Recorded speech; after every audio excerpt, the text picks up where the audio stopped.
So I've been downloading a lot of stuff recently, and I don't know, I feel like I'm not ready to talk about this on this platform yet, but there are things that I'm going through, I can't even talk about it.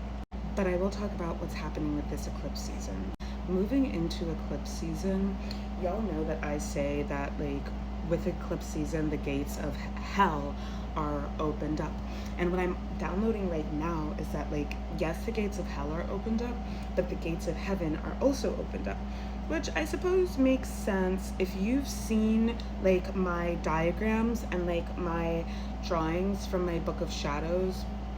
If you are subscribed as an adept to the Sanctum Luminous tier of the Mysteries Substack newsletter, you will have seen this, but I digress. So the gates of heaven open up, but just as with Mercury retrograde, as we are turning in a way that makes it appear that Mercury is backward, because it's not actually backwards. And I think that's a really key aspect of comprehending and understanding what is going on during Mercury retrograde.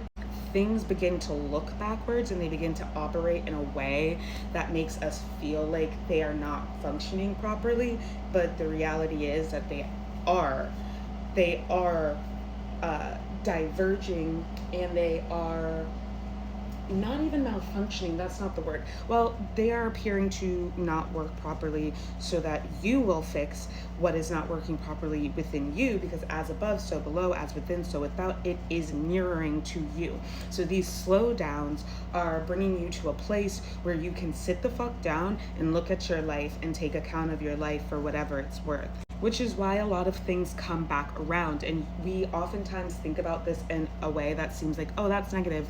But one of my mentors talks about these kinds of situations where the same thing happens again as has already happened, which in this framework, or in mystical society, we might call this a karmic situation. And she refers to this as a do-over, because it is an opportunity to do something differently when presented with an experience that is essentially the same as last time. You did not do something that you were supposed to do how you were supposed to do it last time, and that's why you have to do it over, so that you can liberate yourself from this karmic cycle. So as we are entering into Mercury retrograde, that is the time that actually feels most disturbing or disconcerting, dysregulating, because we are going from things operating optimally or functioning in a way that we're comfortable with, and suddenly things start to go awry. By the time we actually get to Mercury retrograde, you've hit bottom. Bottom is the place where you want to be, because you can build on solid ground when you've hit bottom. You've already seen during the shadow period what the problem is. You've already, anyway, you should recognize what issues exist that need to be changed, or rather that need your attention. So things start to make more sense, things start to clarify when we are in the retrograde, because that too is a transmutational chamber. What folks need to understand or understand about astrology is that it is basically alchemizing cosmic energy. You're in an cosmic alchemical chamber, and you are in it, so you are interacting with it. You are the philosopher's stone. You carry within you the fountain of youth, the fountain of life, the divine spark. And this transmutes to your entire life as long as you are allowing all of this stuff to flow freely as it is meant to, and you are allowing yourself to be a vessel for truth, unconditional truth and unconditional love.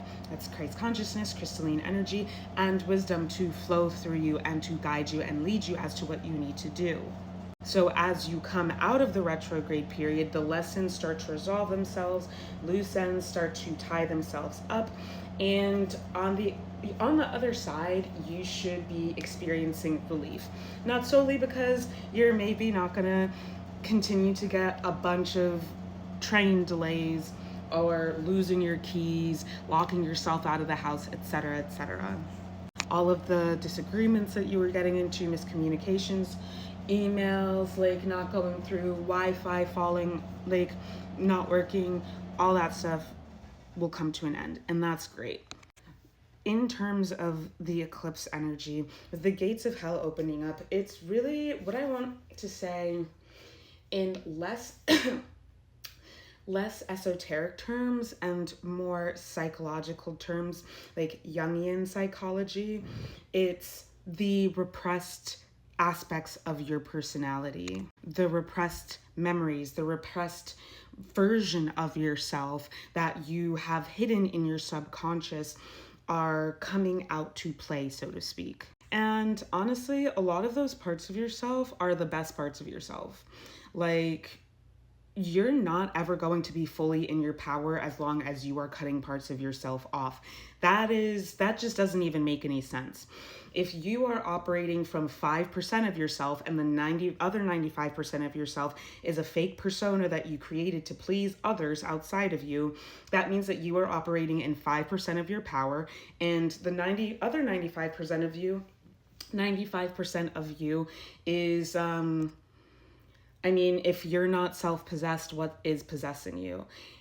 I would call that the Euro-colonial matrix or satanic shadow empire matrix. Like, you know what I mean? But what is driving you, essentially? That other 95% of you is the traumatized part of you, because the part that we're interacting out with here, the mask, that is actually the sick version of you. And the part that you were hiding within yourself is the true, real version of yourself. So I know I had a bit of a crash out, and we were leading up to that period. We were leading up to that point with a set of circumstances that began presenting themselves as we were in the eclipse season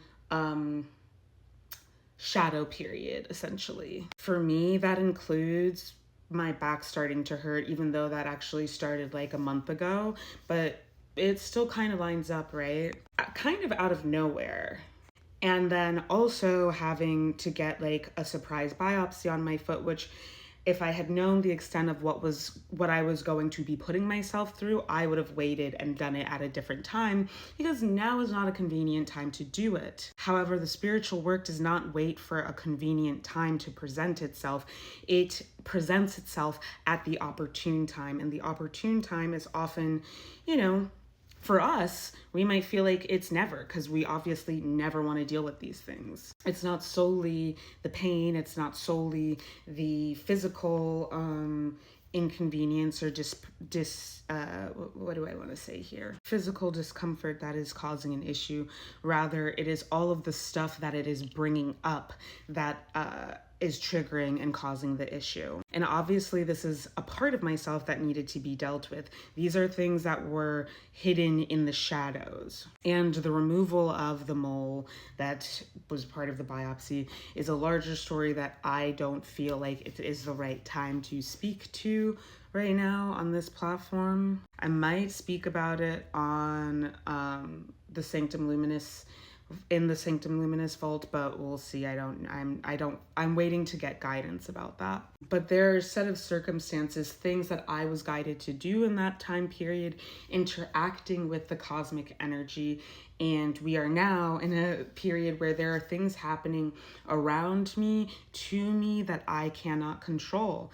And I can't control everything. That's just something that I have to, contend with and admit.